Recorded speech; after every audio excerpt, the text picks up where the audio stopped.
what's the matter. They're gonna tell me pretty quick. He has a job he hates, an attitude that's fake, but he's paid so well that he don't dare quit. She's been by herself for far too long. She's tired of sleeping alone. So they come in here to escape reality. Sit right down, make these stools their home. They say, give me whatever on the rocks, make it something strong, fill it to the top. They'll have sober thoughts tomorrow, 'cause it's a brand new day. So I give them whatever on the rocks to take their pain away.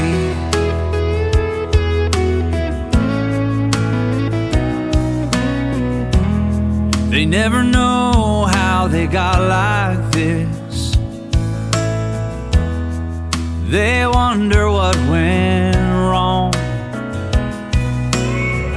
So many stories of hopes and dreams, hard luck and pain, I've heard them all.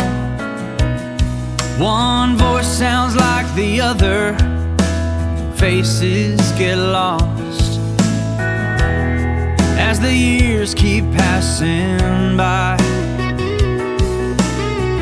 One thing remains, always the same, broken souls coming here to hide.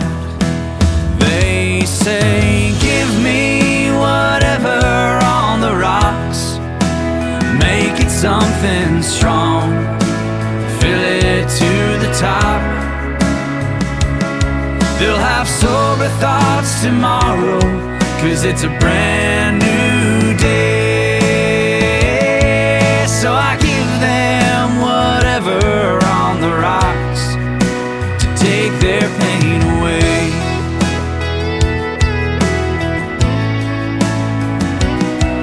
Whatever on the rocks, whatever on the rocks, whatever on the rocks, whatever on the rocks, whatever on the rocks, whatever on the rocks, yeah.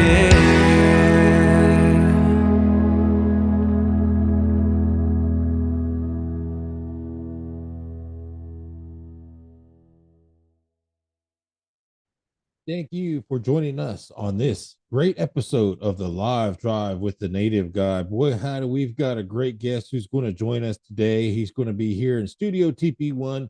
We're going to talk about some great things that's going on. His name is Michael Coleman, the Metropolitan Cowboy. You know, Michael Coleman is passionate about people living their life to their maximum potential, and he applies his unending and unique talents across all of his enterprising. He believes that every action is an opportunity to expand and embrace these new experiences. So the Metropolitan Cowboy welcomes all into his sphere to exchange energy, create memories that forever tie people together. Navigate through all you see. You can check him out at seeyoursystem.com or the metropolitancowboy.com. We're going to have a great time. We thank him for joining us in TP Studio 1. We take you now to the interview with Michael Coleman on the Live Drive with the Native Guy, Waicha Dancer style on the powwow track. Man, we hope you heard that great introduction. We hope you heard that great music that we started the show with, whatever on the rocks. You know, we first heard this great guest that we have who's joined us today on the Native Broadcast Radio Network. His name is producer and songwriter Michael Coleman. He's been in the creative arts practically his entire life. He's got the artistic director of See Your Shadow Songwriting. He's been the driving force behind all the company's artistic works, using all that extremely talented vocalists. And I tell you, that is some if you have not heard it, or if you're just now hearing, we're going to learn more about some of this great talent, some of this great sound. You know, as the lyricist, Michael's writing style is filled with imagery, emotion. His lyrics stand alone as pieces of literature. And this is really neat. It's earned Michael 2 nominations as poet laureate for the state of Ohio under then Governor John Kasich. So we'll learn a little bit more about that. That's pretty awesome. You know, as a song producer, Michael applies an innovative production style. He's not afraid to take risk. And that's what this show is, you know, like the Native Broadcast Network. We're not afraid to take some risk. And we're glad we got to take the risk to ask Michael to come on this show and to learn a little bit more about this great music style, this song, and we want to talk about this game. Apparently, it's about that he has. It's Take Me Out to the Bowl. Well, actually, that's a different thing. There's a game that he has. We'll talk about that. We'll get into that and what that come up with that. But did you know that Michael has had the Metropolitan Cowboy has had 5 number 1s on the iTunes country charts there in South Africa. He reached number 2 on the iTunes pop charts in South Africa with the female empowerment anthem, I Know My Worth. He had a top 20 Christmas single on the iTunes chart in Great Britain with the Fair Play Country Music Award winner, Christmas on Cell Block G. So you got to be listening to all this great music. This song that we played, it's actually going to go nationwide, we heard. And we're so excited that we got Michael on the line. How are you? Welcome to the show, Michael. Well, hello from Phoenix. It's good to be on the show. I appreciate you having me on. So let's talk about See Your Shadow. Let's learn about you, Michael Coleman, because a lot of people, maybe they've not heard. And for us, like I say, we first heard your music by DJ Nick there with the Whiskey and Cigarette Show. And so what kind of got you into the music industry? What was your inspiration? Who got you inspired? And some of them, like I say, the music is fantastic, by the way. Well, thanks. I appreciate that. Well, actually, the interesting thing is that I started writing seriously and taking music seriously after I had a milestone birthday, and I'm not going to tell you which one it was. So I was managing a law firm in the San Francisco Bay Area, and then I hit this milestone birthday, and I said to myself, you know what? You've got too much talent that you're not doing anything with.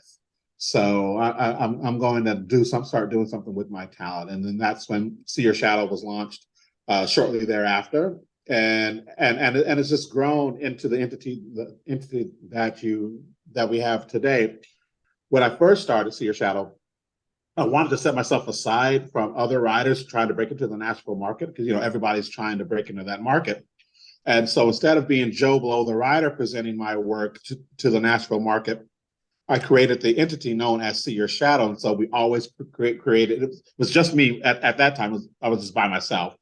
But I presented my work as if we were an entity. And that's how I was able to get noticed in the Nashville market, because I wasn't just some Joe Blow the writer. I was the entity putting forth my work. And then we actually evolved into the entity that we are today. And that's a great entity. And let's talk about some of the things too, because that's a pretty high feat that you had 2-time nomination as poet laureate for Ohio there, John Kasich, the former governor. So what were some things that led to that? I mean, because again, these are some phenomenal things that are leading to this great career that you're having right now. And by the way, congratulations on all the success, because the music, like I say, if nobody is listening to you, I know they're listening because this music is awesome. So let's talk about that. How did you? Thanks. Well, how that came about was the Ohio Arts Council makes a recommendation to the governor of the state who they want to be their poet laureate, and then he appoints them. So they heard about my work and came across some of my work. And they submitted my name, on the list of nominees for him to be appointed as the poet laureate.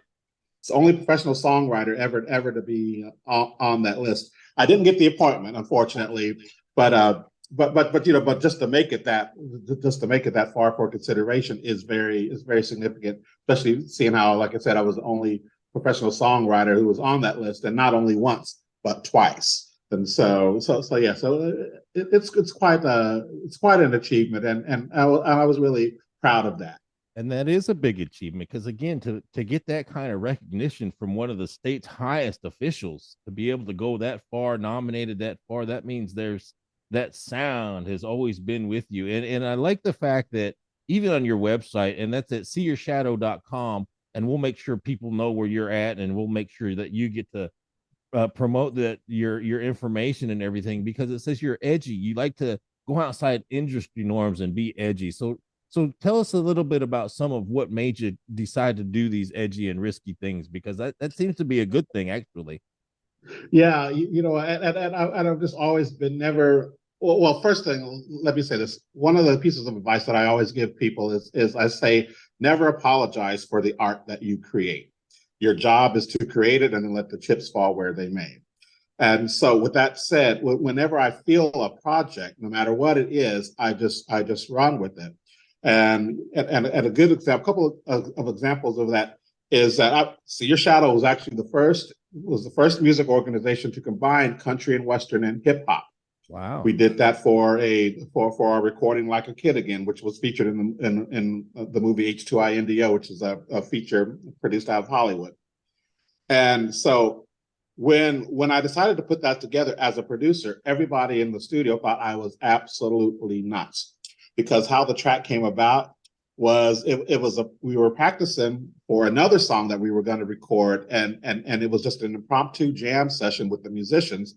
And I told the engineer, I said, start rolling. There's something happening here. I said, start rolling and don't stop until I tell you. And so based on that jam session, we got the backing track. And then when we were listening to the backing track, I said to myself, you know what? I'm going to get a rapper to rap over on top of this Southern rock track. And so I found this great rapper out of Flint, Michigan. He came to Columbus, Ohio, and we wrote this piece, and he rapped over this country track, and it was the first time it had ever been done before. And so we debuted it at the H.H. Gregg Music Festival in Indianapolis, Indiana. And boy, did people were like, "What the hell is going on here with this?" But we only had, the piece was a really great piece. It's one of my better pieces in my collection. And we only had to have the industry listen to it, hear it, pitch it for 2 weeks before it was adopted for the movie. So it was quite the feat, and really excited about that. That was a really big feather in our cap at that time. And you've had different pieces of work. What's it like getting your music heard in motion pictures, or just those kind of accolades that you have? Because that's got to be exciting, just to sit there. It's like, hey, that's my sound. How does that make you feel? Yeah, I mean, it really is, and it really is an awesome feeling. And every time you get, any type of accolade or any type of a big achievement, it really makes you feel good, because that means people are resonating with your art. And I'll never forget that I had a piece in a PBS documentary, and they were showcasing the different neighborhoods of Columbus, Ohio. And See Your Shadow was started in Columbus, Ohio. And when it got to the section where they were talking about the actual part of town that I lived in, unbeknownst to me, they used my piece to talk about the section of town that I lived in. It was just a coincidence, and it was just like, what the hell? It was just a good vibe all the way around, and when things like that happen, I mean, you count your blessings, and then you move on to the next project. And I'm glad you kind of bring that up, because we want to segue into that, because your creativity style, again, this combination of hip hop, country, and the music, it to me, the minute I heard those songs, I was ready to bring back some of that old school type of country that I grew up with. I'm a Clint Black fan. I like Randy Travis. But your music, it kind of took me into the levels of, for me, I thought about Clay Walker. He's kind of, I love Clay Walker. Started to really bring in, he to me, I can remember, I can't remember which song it is, but he brings in the the techno drums, and he starts It to was bring a then what? song. You're thinking of a song called "Then What," Yes, then what? that had an island that had an island feel to it, and Yeah, and you know, yeah, during that time or in the early 90s, that was kind of a risk-taking thing. But for me, it yes. was a new standard that you would see country music. It was starting to take its little stand. So as we think about that creative process, tell me what is the creative process for See Your Shadow Songwriting, especially you, the Metropolitan Cowboy. What is that creative process like? Well, the interesting thing is that I never know how I'm going to be inspired or where it comes from. A lot of the projects start with a couple cocktails. I'll be honest with you. There's many projects, that have started with cocktails and on a cocktail napkin when I'm just hanging out watching what's going on around me. But the thing about See Your Shadow is I try to capture the human experience, and so I'm always watching my surroundings and paying attention to the people who are around me, and that's where a lot of the inspiration comes from. We were named best alternative artist by the International Music Association for our piece "I Will Tell Jesus You Said Hello," and it's a story about a couple that loses a child, and a lot of people thought that was my personal story because it's so moving, and they were shocked to hear that I don't have any kids, and that story did not happen to me personally. It's just how I was inspired, to bring it to life, and literally came out of nowhere, and you just don't know where things are going to come from. Man, that is so deep. And again, to be able to inspire like that with the music, because you have so many great tracks. I think I was listening to some earlier today, trying to figure out because I like to play your different music. Missing West Virginia, Ah, Jesus, you said hello, Showdown. I really like that one. Really deep song. Tell us about that creative process about Showdown. That's a pretty neat song. yeah, actually, that's a very good story, actually, about behind that song. So, so that song was written with a man by the name of J. Richard Murray, who's a longtime writing partner of mine. He actually co-wrote with me the piece that's coming out, Whatever on the Rocks. But we had never been in the same room to write together until we wrote Showdown. We had several pieces in our collections, and we had never been together in the same room. So he called me up and said, "Hey, Michael, I'm going to be in Nashville, and there's this event going on, and it's for songwriters. And what the event was, we got they were gathering songwriters from around the country, all right, and we were going to write for this '90s for this '90s artist who wanted to make a comeback, and so." We all got together, and what we had to do was that we did not know what we were supposed to write about until we were in Nashville in the room, and it had to have a poker element to it, and it had to be done in 24 hours. For it to be presented to a celebrity panel of judges. Wow. So not only had Richard and I never even been in the same, we had never even met face to face before. We'd never been in the same room before. We had to come up with some sort of concept surrounding this poker. We had to write the song in 24 hours and then perform it, to this panel of judges, all as total strangers, because we had never even met before. And so yeah. So the result was Showdown. I mean, yeah. I don't know if you can hear that or anything, but man, that beat, that tune, that riff, that just all of the creativity. I think it's because when I heard that on the playground in third grade recess, it just brought up so many memories of showdowns for us kids. But the creative process. I mean, to be able to come up with a song in 24 hours and to get that beat back, how is that process of just getting that music together for you as well? Tell us a little bit about that. Yeah, the interesting thing, we were just fooling around. We were trying to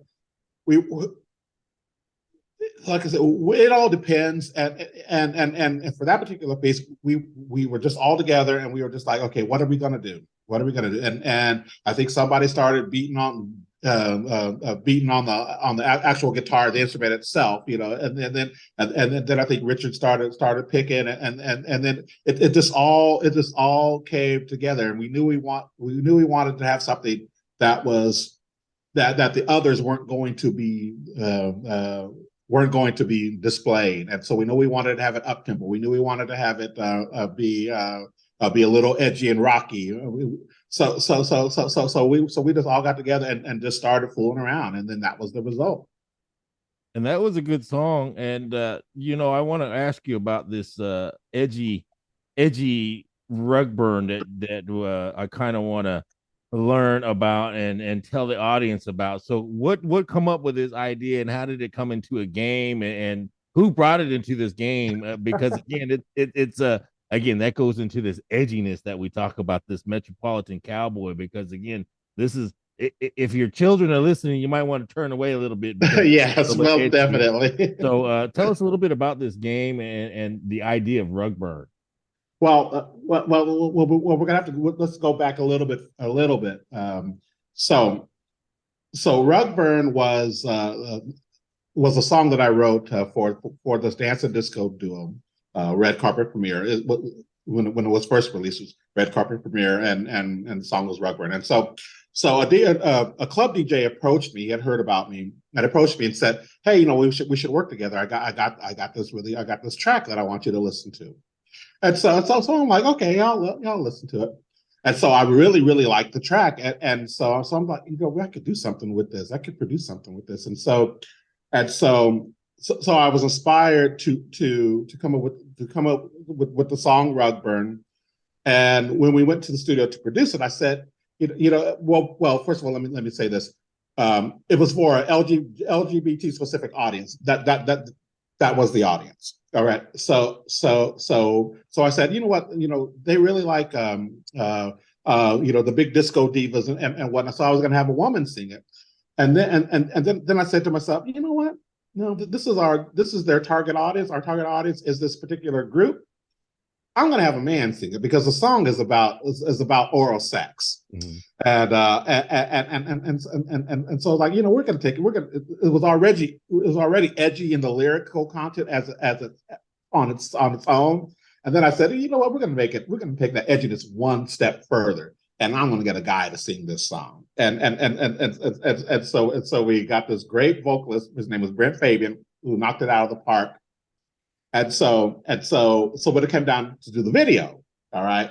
Okay, so we wanted to keep it with the edgy, and so I wanted to pay tribute to trash filmmaker John Waters, and I don't know if you're familiar with him or his work. And so most people know his work, know him from Hairspray because that was the main thing that he did that was really mainstream. But years before Hairspray, he did some really outrageous work with the cross-dresser named by the name of Divine, and I mean, it was really over the top, where they were eating dog poo and there's all kinds of things. And so I said, we're going to pay tribute to him in the music video. And so the concept of the music video was, I took a cross-dresser and put her on this game show. It was a dating game show called "Are You Worth the Rug Burn," which is the hook line of the song. And so we put her through a lot of over the top stunts as she competed on this game show. That was the concept of the music video. So fast forward, I was going to be launching a television project. And I said, I need something that's going to be fun for our audience for this television project. And I said, you know what? Why don't I take the concept from that music video and actually turn it into a live action game? And so I did. So we got this huge ass wheel. I paid $15,000 for this wheel. Lights up. It does all this thing. And then I came up with the concept of this. Of this game show, the world's only game show about oral sex, and we film it here in Phoenix, and it actually was getting very popular one of the magazines, or it was the newspaper said we were Phoenix's latest sensation when we were filming it, but then we had to shut down production because of COVID, right? And so while the production was shut down, I was like, people were everywhere I would appear in town, they would ask me, when are you bringing the game show back? We want this game show. And so I came up with the idea of turning the live action game show into a board game that people could play at home. And so it's still edgy, still about sex. It's very risque. And so we went from the risque song to the over the top music video, to the live action game show about sex, to the board game all about sex, and we're bringing the actual the show back. Actually, because like I said, I'm always asked about the show, and so we're actually bringing it back, and that's one of the things that I was working on today to getting it set up. Well, that's but yeah, awesome. but it is so much fun, and people just love the show because it's just unexpected, and you never know what my mind is going to come up with on the rug burn wheel of death when you spin that wheel as a contestant, and you compete for cash prizes, and so it's just a lot of fun. I mean, it sounds like a lot of fun. And again, that just goes with the creativity. Is that why so we're going to go and have a little bit of fun with you, Michael, a little bit. And man, that's a great story about the rug burn, because now I'm really interested in and want to kind of find out a little bit more. So tell us a little bit about who Michael Coleman is. What got Michael Coleman to where he is? Again, what made you take these risks and want to be that? Because we're in a society, anyways, risk taking is kind of important for us to get to anywhere in this society. And I'm glad that you're taking these risks, because how would I even be able to find out about you if I didn't start listening to what you're putting out there? And that's the thing about that learning about what we do here on the Native Broadcast Network is allowing people. That's our motto: dance your style on the powwow trail. Dancing your style means that's you, Michael, just being who you are. And that's what we want. And when you're coming onto our powwow trail, our gathering, we want you to be exactly who you should be. That's the Metropolitan Cowboy. And so for me, learning about this and this gaming, I'm just so, for me, I want to learn so much more about you. We won't run out of time here. We've got a lot of time left, enough time. So let's learn about some of the background of Michael Coleman. What got Michael Coleman really going into this industry? Well, the interesting thing is, and this is why these art programs in schools are so important. What really got me into music was I started playing violin when I was 9. All right, and there was a teacher by the name of Harry Weisgerber. I'll never forget it. Never forget him. And at the time, there was a program that if you were in where I lived, which was San Diego, I'm from San Diego originally. If you went to this elementary school, you were eligible to play in the band and orchestra at the junior high school that was across the street.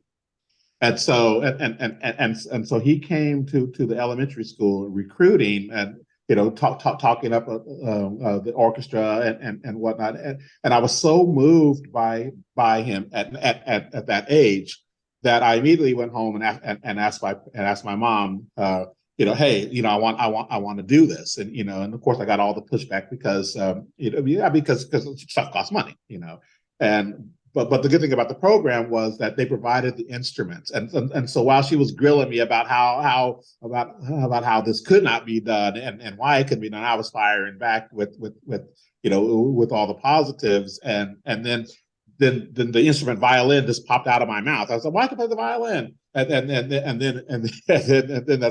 that's what got me started at music. So I started learning how to play the violin. And then I started going to the band, started doing the band, and stupid me, I moved to percussion, and once again with Mr. Weisgerber. Okay, he said, I need a volunteer for this project, and he didn't say what it was. I think I was junior high school at the time, and so stupid me, I raised my hand. Okay, and I was like, I'll do it.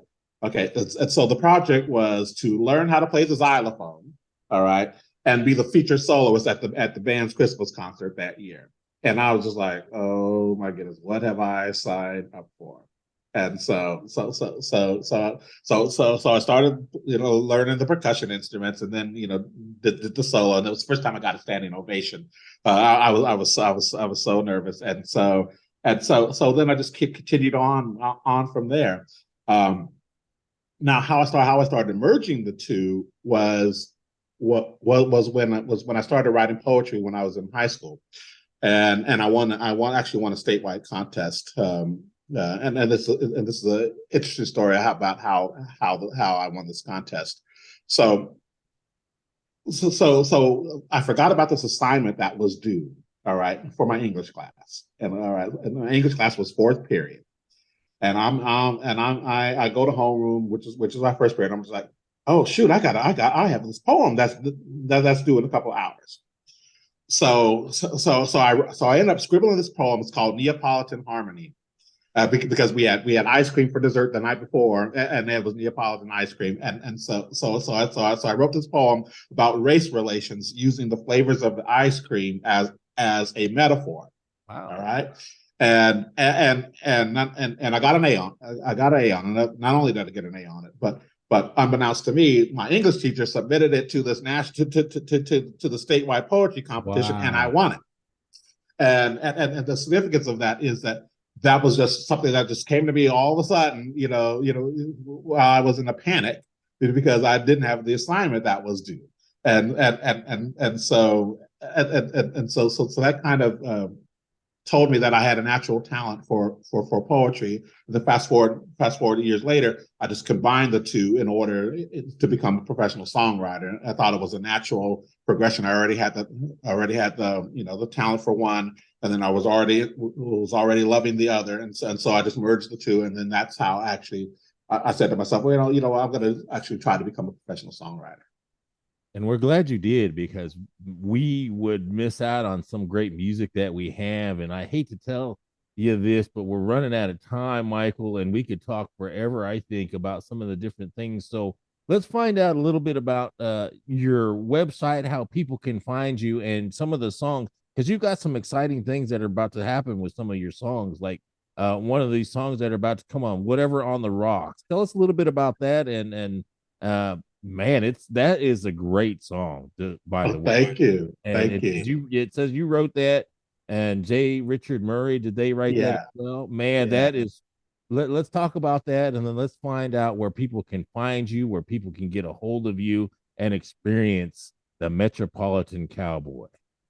Yeah, sure. Well, our See Your Shadow's flagship website is seeyourshadow.com. It's SEEYOURSHADOW.com. You can find us on Facebook. That's our preferred social media platform, is Facebook. So go ahead and give us a like there. And I also encourage folks to friend request me personally, Michael Coleman. You'll see me with the cowboy hat when you key in the name, and tell me, hey, I heard you on the show. And I'll go ahead and accept you, because I like to connect with the people that are connecting with my music on a personal level. I think you never know where your next good friend is coming from, and I really like to embrace folks. Now, Whatever on the Rocks is our latest single that is going to be coming out, hitting all the streaming platforms at the end of the week, if everything remains on time.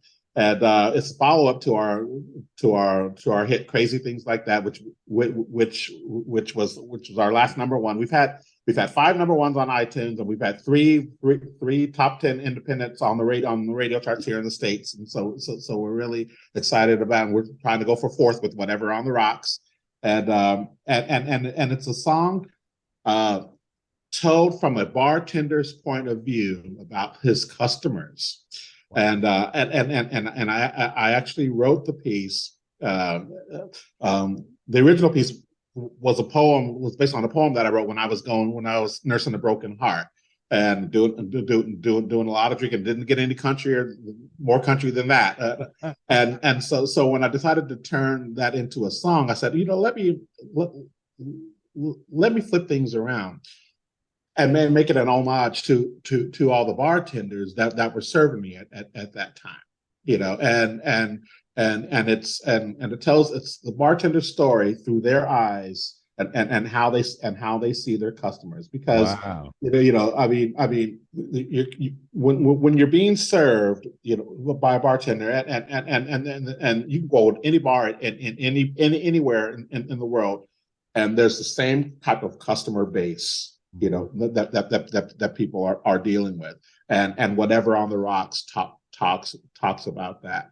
And so basically, people are ordering their drinks, and he's just serving them whatever, but it's on the rocks. Man, I can just hear that tune in my head right now. Whatever on the rock. Boy, that's a great tune. And you came up with that, and boy, that must have been a lot of thought going into that from when you were doing that. Like you said, I mean, that's true country music that I'm hearing, and that's very rare. And to hear the story of you tell it, that makes me even feel even better about country music today, because it's still there, it's still thriving, but it's got that edge to it now, like you're bringing.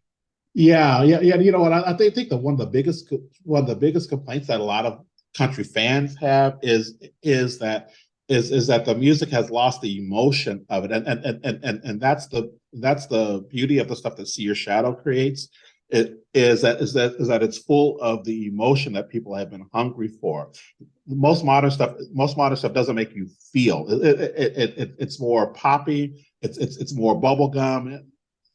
You don't get the 1-2 punch that makes you think, oh, that really is connecting with me on an emotional level. Now, are you the one singing on the lyric? Are you the main vocal? Are you the lead vocal? Or you have other on that particular piece? It's a man by the name of Drew Middleton, and he does really good. And he does really good. Does really good on that piece.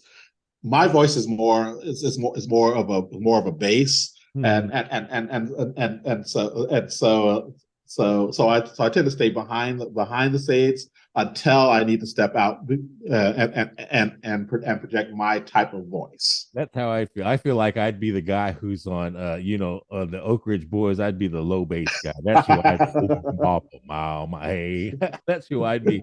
Michael, man, it's been so great. Again, we want people to go seeyourshadow.com. That's where they can find the flagship, and give them your social media links again, that where your preferred site is. Yeah. Preferred social media is Facebook. You can look up See Your Shadow on Facebook, and you can subscribe to the YouTube channel as well, the Metropolitan Cowboy YouTube channel, and you can see the video clips there, but they're also on the website as well.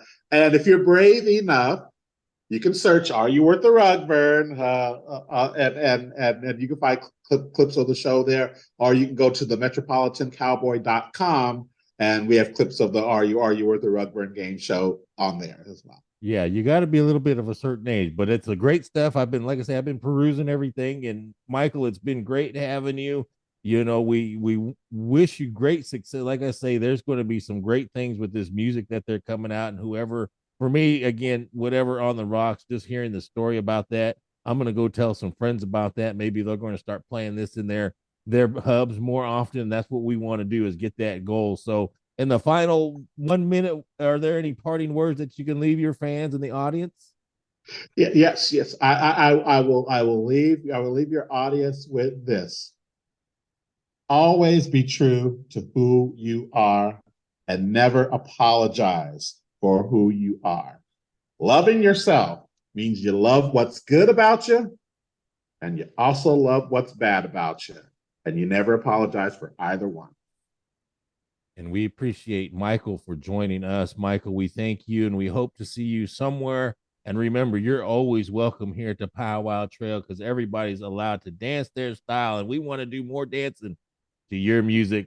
And See Your Shadow, we want to hear some more of that songwriting. Like I say, we've got some music that you've got, and we're going to be playing it more often. So, Michael, we thank you for taking time out of your busy schedule and joining us in TP Studio One here on the plains of Southwest Oklahoma. This is your last 30 seconds. Give them your last final shout out. All right. Thanks for having me. And I will see everybody on social media. Make sure your friend requests me. Tell me that you heard me here. All right. And we thank you, Michael, and we appreciate you. And we want you to continue dancing your style on the Powwow Trail. We'll see you later.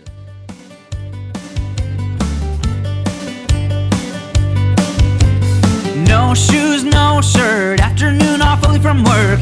He had his feet up and a cold beer in his hand.